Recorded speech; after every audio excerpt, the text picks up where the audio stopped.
Bonjour, alors chose promise, chose due, je vais vous faire un petit retour sur l'entretien que j'ai eu hier à la mairie du Fayet. Donc c'est suite au courrier que j'ai adressé à Monsieur Payex concernant la situation des EHPAD.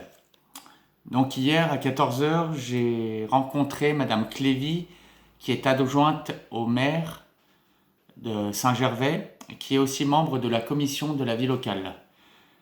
Il y avait aussi Madame Claudette Abédavoine, qui est vice-présidente de la commission de la vie locale et vice-présidente du CCAS. L'entretien a duré presque 2 heures, je crois. Je ne pensais pas que ce serait si long. On a eu l'occasion de revenir chacun sur nos parcours. Et à cette occasion, Madame Abédavoine et Madame Clévy m'ont fait savoir que toutes deux étaient aussi des parents, des filles donc de personnes, soit qui avaient résidé en maison de retraite, donc au Val-Montjoie à Saint-Gervais, soit qui y résidaient encore. Donc elles connaissent la situation. Elles connaissent la situation et c'est fort heureux parce qu'on s'est retrouvé sur l'analyse. On s'est retrouvé sur l'analyse. Madame Clévy, et là-dessus je la rejoignais aussi, me faisait savoir que ce qui se passe dans les EHPAD, c'est aussi lié à une forme de déconsidération de la vieillesse, une forme d'agisme. Donc voilà, la vieillesse avec la problématique de la mort, de la maladie, ces choses-là qu'on ne veut pas voir. Donc elle me disait que c'était un problème sociétal, que c'était un problème social. Donc sur l'analyse, voilà, on était d'accord. Là où ça a divergé, c'était sur quoi faire. Je pensais avoir été suffisamment clair dans mon courrier. Je pensais même avoir été suffisamment clair. Je leur ai dit qu'il fallait qu'on soit moderne, qu'il fallait qu'on soit créatif, que de la même manière qu'on avait organisé un PPA, donc un plan de protection de l'atmosphère pour lutter contre la pollution de l'air, on pouvait peut-être organiser, garder le même acronyme, mais appeler ça un PPA, donc un plan pour les personnes âgées sur notre territoire. Je lui ai fait savoir aussi que Monsieur Payex avait défendu ces dernières années, bec et ongle, le Mont Blanc. J'ai quelques extraits de journaux que j'ai trouvés sur le net. Donc Monsieur Payex a défendu le Mont Blanc contre ceux qu'il appelle les bouffons. C'était dans un article qui date du 17 août 2018. Les bouffons sont toujours sur le Mont Blanc, donc ils pointent du doigt les personnes qui surfréquentent, qui ont des comportements inadéquats, certains ont emmené leur chien, d'autres apparemment un autre avait emmené son fils de 10 ans, d'autres avaient installé une piscine là-haut, je ne sais quoi, on a vu des photos, enfin bon bref. Donc Jean-Marc Payex se disait scandalisé pour le Mont Blanc. Un autre journaliste faisait savoir qu'on était habitué au coup de gueule de Jean-Marc Payex sur ce sujet-là. Un autre article se termine par ces mots du maire de Saint-Gervais. Nous avons atteint le summum de l'irrespect. Et il espérait qu'en 2019, rien ne devra plus être comme avant et le Mont Blanc devra retrouver sa dignité perdue. Donc, je faisais savoir à Madame Clévy, à Madame Abédavoine, et là par cette petite vidéo je le fais savoir à Monsieur Payex, qu'on essaye de travailler pour retrouver de la dignité au sein des EHPAD de la communauté du Val d'Arve, qu'on essaye de travailler ensemble, encore une fois d'être créatif. Madame Clévy, toutes les fois que j'ai avancé un pion, toutes les fois, parce qu'au-delà du constat, j'ai modestement fait des propositions. La première des propositions, c'est qu'on mette de l'énergie, une vraie énergie, voilà, au service d'une certaine créativité, au service d'échange, qu'on se mette autour d'une table ou qu'on fasse des zooms ou je ne sais quoi, qu'on discute et qu'on se dise on a 6 ans. Voilà. Les maires viennent d'être élus. enfin viennent d'être élus, oui, oui, le temps passe vite, mais voilà, on a, allez, grosso modo, on a 5 ans et demi. Les maires actuels ont 5 ans et demi. Voilà, on peut travailler là-dessus. Travailler sur les EHPAD, travailler sur la dignité des soignants. Comment faire pour que les soignants de la vallée de l'Arve retrouvent une certaine visibilité, une certaine dignité, une certaine lumière au sein de la communauté. Je pense qu'il faut d'abord travailler sur les soignants. Ils ont été mis à l'honneur au printemps dernier. Ils ont été mis à l'honneur aussi sur nos territoires. Je veux dire, les maires ont été comme tous les autres maires de France. Ils ont remercié les soignants. De mon point de vue, ça ne suffit pas. Voilà. On ne peut pas faire pas prendre prétexte entre guillemets d'une crise sanitaire. Les maires l'ont fait, je les en remercie. Je leur dis que ce n'est pas assez. La situation des EHPAD, la déconsidération des soignants va demander un long travail. On peut le faire ici. On peut le faire ici, sur notre territoire, pour peut-être empêcher certaines fuites de certains soignants sur Suisse.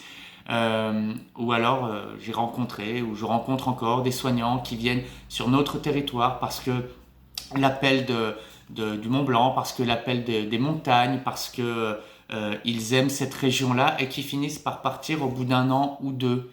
Voilà, parce qu'ils voient les conditions de travail, ils voient les conditions de salaire. Je sais bien que les maires ne peuvent pas tout. Ils ne peuvent pas travailler à augmenter les salaires, ils ne peuvent pas obliger les soignants à rester sur notre territoire, malgré la piètre tentative de M. Wauquiez il y a quelque temps, demandant à Pôle emploi de téléphoner aux soignants qui voulaient partir sur Suisse de rester encore 2 petits mois, voilà, pour aller soutenir le personnel dans les EHPAD.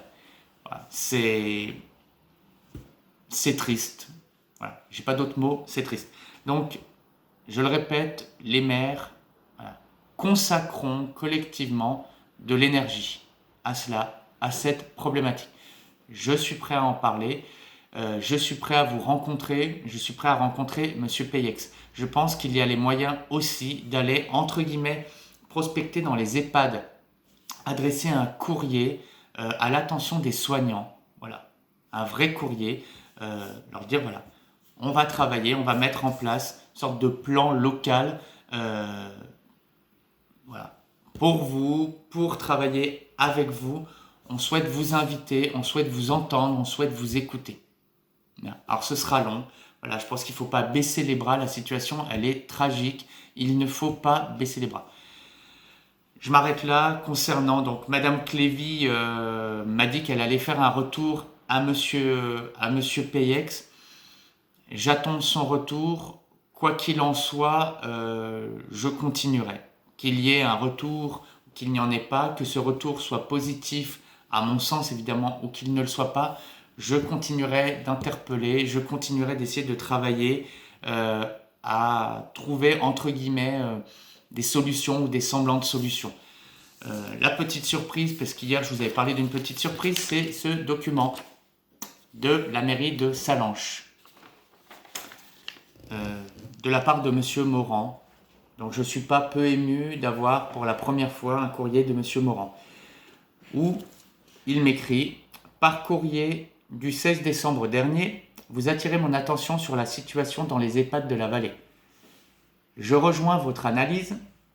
Néanmoins, l'établissement Les RL, situé à Sallanches, donne complète satisfaction aux pensionnaires.